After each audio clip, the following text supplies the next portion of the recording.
What is going on, everybody? Welcome back to GamerFuzion. Star Wars Zero Company arrives on August the 27th. Today we are working out whether it is worth your money. This is turn-based tactics set in the Clone Wars, built by a studio full of former XCOM developers. I will give you my read right up front. If you already like this genre, the case for buying it is genuinely strong.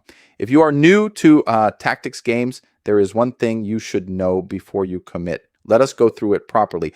First, a word on where this comes from. The game is not out yet, so nobody outside the studio has finished it. What we do have is hands-on preview sessions, plus the game's own menus and screens. I have been through both carefully. That means I can tell you exactly which systems are in there and what they cost you. What I cannot tell you is how the back half of the campaign holds up. So I will be clear throughout about which parts are settled and which are still open.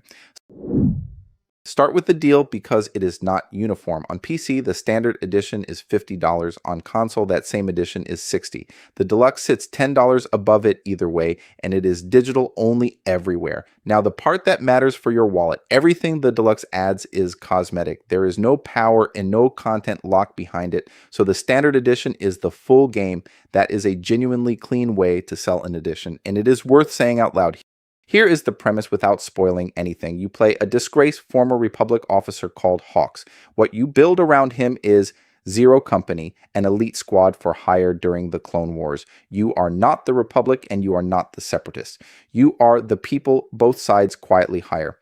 Your opposition is a character called Fathom who leads a Separatist-aligned cult. And one thing worth being blunt about, this is a single-player game with no multiplayer at all. It is worth knowing what you will actually be shooting at. Separatist battle droids are the bulk of it, which is exactly right for this era.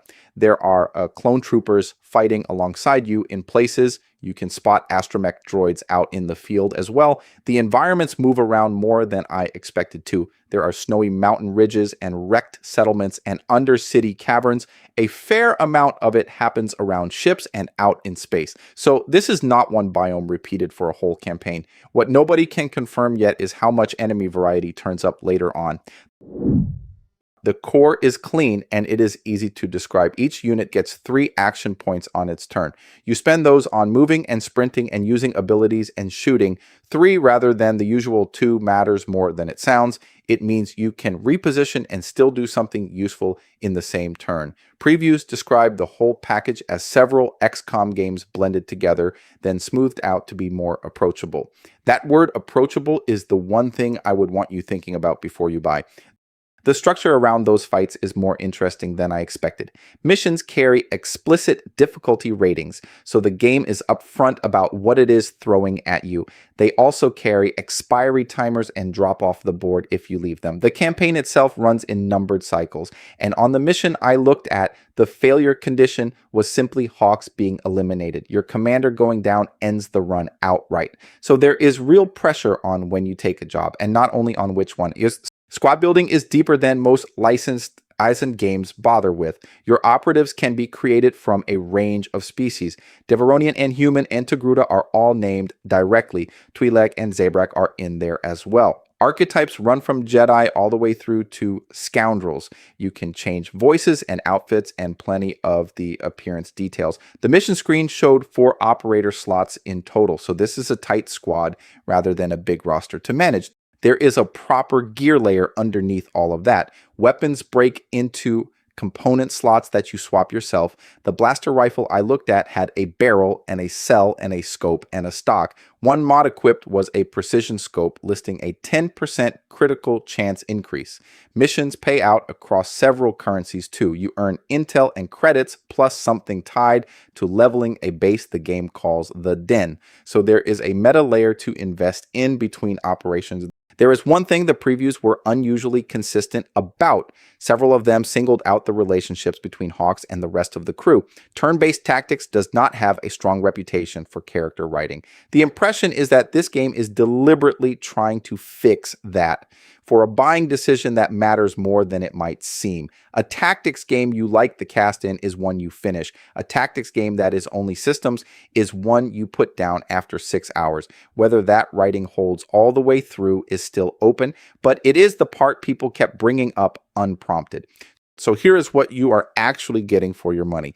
A single player campaign and nothing else, with no multiplayer of any kind. A squad of 4 that you build and customize yourself. A campaign broken into cycles with missions that expire if you ignore them. A gear system with real weapon modding. And no early access period, which I like more than it might sound.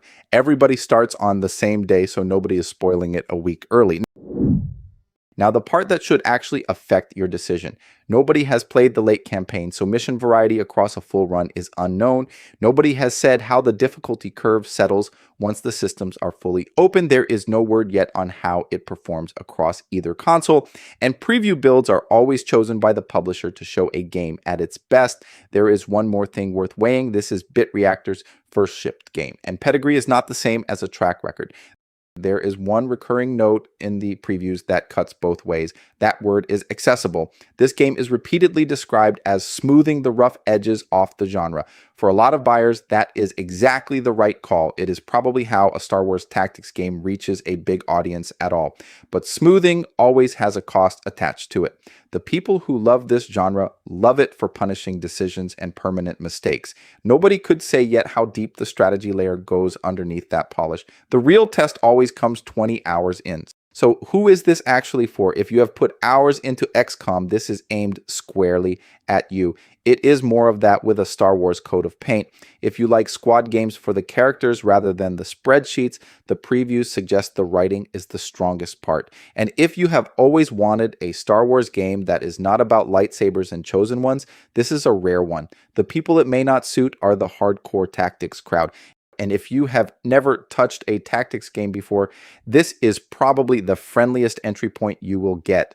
The 3 action point system is easy to read. The missions tell you their difficulty before you commit to them. The squad is 4 people rather than a roster of 20. That is a genuinely gentle on-ramp for a genre that usually throws you straight in. The Star Wars framing helps too because you already know what a battle droid is. So you are learning one new thing instead of 2. It is the strongest argument for buying this one specifically. Here is my actual recommendation, and it comes with a condition. If you want a Star Wars tactics game and that XCOM lineage appeals to you, buy it at launch. $50 on PC is fair for a full single-player campaign with this much system behind it. But if what you want is punishing depth that lasts, wait a couple of weeks. Let people get to the back half of the campaign first.